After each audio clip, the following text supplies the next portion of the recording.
ये एक शांत से शहर की कहानी है। एक छोटा सा शहर जहां मेट्रो सिटीज जैसी भागम भाग नहीं है। पहाड़ों के बीच बसे इस शहर की जिंदगी में एक सुकून है, लेकिन पिछले कुछ दिनों में यहाँ का सुकून जैसे हवा हो गया है। असल में कुछ लोग रहस्यमय तरीके से लापता हो रहे हैं। पूरी कोशिश के बावजूद पुलिस खाली हाथ है। शहर के पुलिस सुपरिंटेंडेंट इस केस की जांच एक युवा पुलिस अफसर कुलदीप को सौंपते हैं, लेकिन जल्द ही कुलदीप को कुछ ऐसी बातें पता लगती हैं जिन पर यकीन कर पाना किसी के लिए भी नामुमकिन था। लेकिन कुछ बातें नामुमकिन से भी आगे होती हैं, क्योंकि नामुमकिन शब्द इंसानों का ही तो गढ़ा हुआ है। प्रकृति के लिए क्या नामुमकिन है? चलिए कहानी शुरू से शुरू करते हैं। लेकिन इस कहानी की असल शुरुआत तो लेखक को भी पता नहीं है, इसलिए जहां से पता है वहीं से शुरू करते हैं। 20 साल पहले एक जंगल में गांव के लोगों की भीड़ उस 16-17 साल के लड़के के इर्द गिर्द इकट्ठा थी, और वो लड़का ऐसा लग रहा था कि वो किसी चीज से बहुत बुरी तरह से डर गया है। बार बार वो इधर उधर देखकर चौंक पड़ता था, और सबसे अजीब ये कि वो बार बार ऊपर आसमान की तरफ देखकर अपनी उंगली से इशारा कर रहा था और अटक अटक कर बोल रहा था, ल, ल, ल, ल, लाल ल, ल, ल, लाल ल, ल, लाल। वहां मौजूद लोग समझ नहीं पा रहे थे कि इस लाल का मतलब क्या है। लोगों ने उसे समझाने, हिम्मत बंधाने की बहुत कोशिश की, लेकिन वो लड़का किसी गहरे सदमे में था। उसकी हरकतें अजीब और ज्यादा अजीब होती जा रही थी, और उसने बड़ी जोर से चिल्लाकर भागना शुरू कर दिया। पता नहीं वो लड़का किस चीज से डरकर भाग रहा था। वहां मौजूद लोग मान चुके थे कि यह लड़का पागल हो चुका है। कुछ लोगों ने उस लड़के को पकड़कर चारपाई से बांध दिया, लेकिन उसकी हरकतें काबू में नहीं आ रही थी। उसे इलाज के लिए डॉक्टर के पास ले जाने की तैयारी कर ली गई।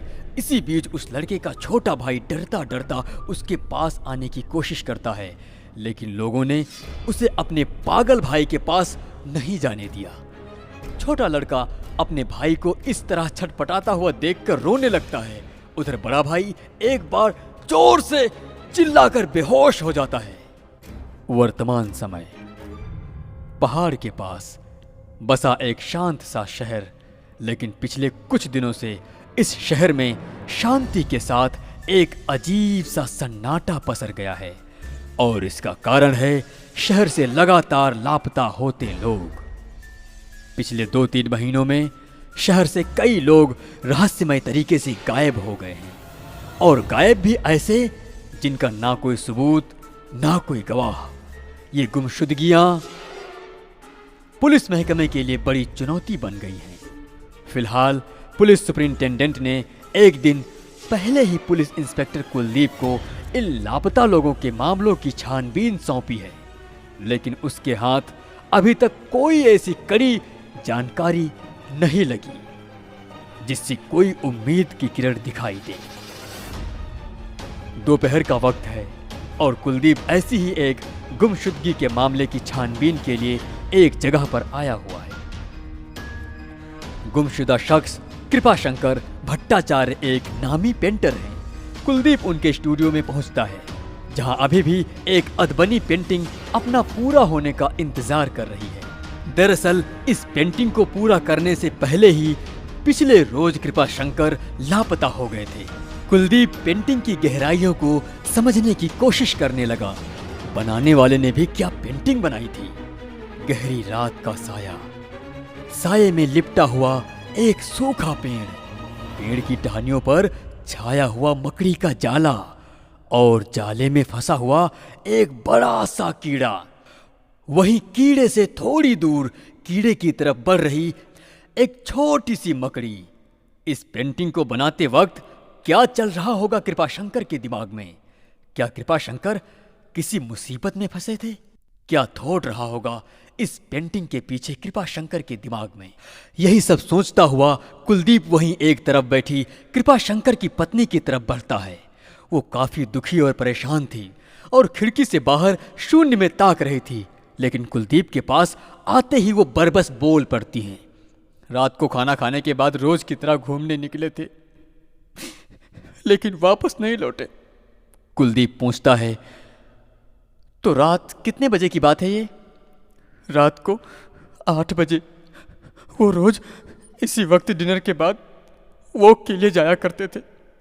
कुलदीप ने आगे पूछा, और फिर कितनी देर में वो वापस आ जाते थे? आमतौर पर आधा घंटा, लेकिन कल रात को जब से वो गए। कृपाशंकर की पत्नी अपना जवाब पूरा नहीं कर पाई। कुलदीप ने भी उनसे और कोई सवाल नहीं पूछा। वैसे सुबह से कुलदीप और पुलिस टीम के बाकी लोग लापता कृपाशंकर भट्टाचार्य के परिवार से काफी जानकारी ले चुके थे, लेकिन कुलदीप को जो चीज लगातार खटक रही थी वो ये कि इस घर से कुछ घर छोड़कर ही सीसीटीवी कैमरा लगा हुआ है।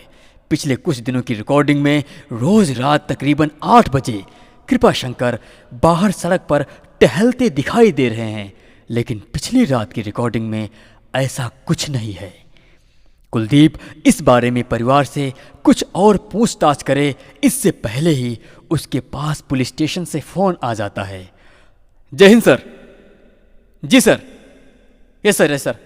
हाँ, मैं पहुंच रहा हूं सर। बात करता करता कुलदीप वहां से निकल जाता है। रात का वक्त, आबादी से कुछ दूर खुली जगह पर एक लड़के और लड़की के खिलखिलाने की आवाज आ रही है। लड़का अभिजीत अपनी दोस्त संध्या की गोद में सिर रखकर लेटा हुआ है। संध्या अपने मोबाइल में कुछ देख रही है, वहीं अभिजीत इधर उधर की बातें कर रहा है। संध्या, मुझे ये रात और ये जगह हमेशा से बड़ी अच्छी लगती है। एकदम सुनसान, ऊपर से ठंडी ठंडी हवा। बताओ जरा, ऐसे माहौल में तुम्हारे दिमाग में क्या आता है? संध्या फोन में देखते हुए कहती है, अभिजीत, मुझे तो अंधेरे से वैसे ही डर लगता है, ऊपर से तुम सुनसान रात में ऐसी बातें करके और डरा रहे हो।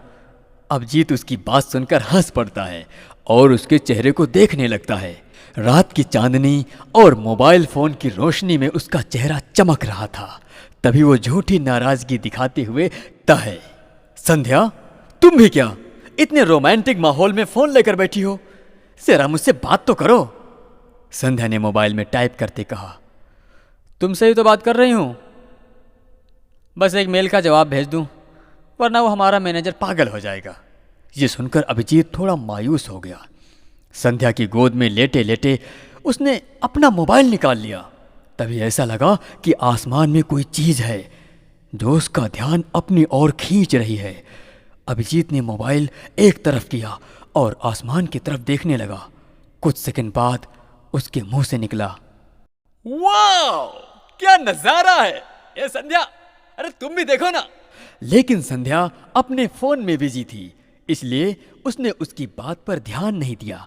अभिजीत फिर से उसे कहता है, संध्या देखो ना, ये चांद कैसा दिखाई दे रहा है, ऐसा चांद मैंने कभी नहीं देखा। लेकिन संध्या अभी भी उसकी बात पर ध्यान न देकर केवल सिर हिलाकर रह जाती।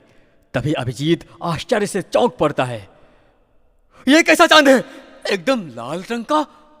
अभिजीत संध्या की गोद से उठ बैठता है और संध्या को दिखाने लगता है, संध्या तुम देखो ना यार, तुमने भी कभी ऐसा चांद नहीं देखा होगा, इतना लाल। संध्या को लगता है कि अभिजीत जबरदस्ती उसका ध्यान अपनी ओर खींचने की कोशिश कर रहा है, इसलिए वो हल्की सी झुंझलाहट के साथ जवाब देती है, अभिजीत मुझे काम करने दो ना, बस एक लाइन और टाइप करनी है बस। लेकिन अभिजीत बच्चों की तरह एक्साइटेड होकर लगभग चीखने लगा,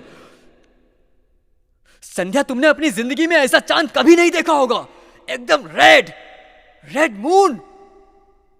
मोबाइल पर टाइप करते करते ही संध्या हल्की सी निगाहें आसमान की तरफ करती है और वापस टाइप करते हुए कहती है, क्या है चांद में, रोज जैसा ही तो है, सफेद चमकीला।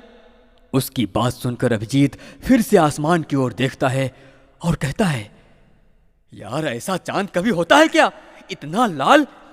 It's red moon, red moon see. Abhijeet के एक्साइटमेंट के बावजूद संध्या आराम से फोन में टाइप करते हुए ही जवाब देती है, मैं सब समझ रही हूं, तुम मुझे टाइप नहीं करने देना चाहते हो ना। लेकिन अभिजीत बच्चों की तरह मचल रहा था। संध्या प्लीज देखो एक बार, ऐसा चांद तुमने तो क्या पूरी दुनिया में किसी ने नहीं देखा होगा। लेकिन संध्या कोई जवाब नहीं देती है। संध्या प्लीज देखो ना यार, तुम्हें मेरी कसम। संध्या मेल सेंड कर चुकी है और अभिजीत की तरफ देखती है, जो बड़ी उम्मीद से उसकी तरफ देख रहा है। संध्या आसमान में देखती है। कुछ सेकंड आसमान में देखने के बाद वो नाराजगी के साथ अभिजीत की तरफ फिर से देखती है। संध्या का ये रिएक्शन देखकर अभिजीत भी हैरानी के साथ आसमान में देखता है, लेकिन आसमान में देखकर उसका जोश ठंडा हो जाता है। आसमान में चांद बादलों के पीछे छिप चुका था, लेकिन वो पूरे विश्वास से संध्या को कहता है, संध्या आई स्वेयर चांद एकदम रेड है, रेड। संध्या उससे कहती है, बहुत मजाक हो गया, मैं तुमसे बात करने की जगह ऑफिस के मेल का रिप्लाई कर रही थी, इसलिए तुमने ये नाटक किया ना। हाँ, अभिजीत सफाई पेश करता है, संध्या तुम्हें मेरी बात मजाक लग रही है? अरे मैं कहता हूं मैंने सच में लाल रंग का चांद देखा है। अब संध्या उसकी बात से उकता गई है। यार नेट पर ब्लड मून सर्च कर लेना, कई बार चांद में हल्की सी रेड स्टोन आ जाती है, कोई बड़ी बात नहीं है। यार ब्लड मून मैंने भी देखा है, लेकिन वो इतना लाल नहीं होता जितना ये चांद था। आगे क्या हुआ जानने के लिए सुनते रहिए।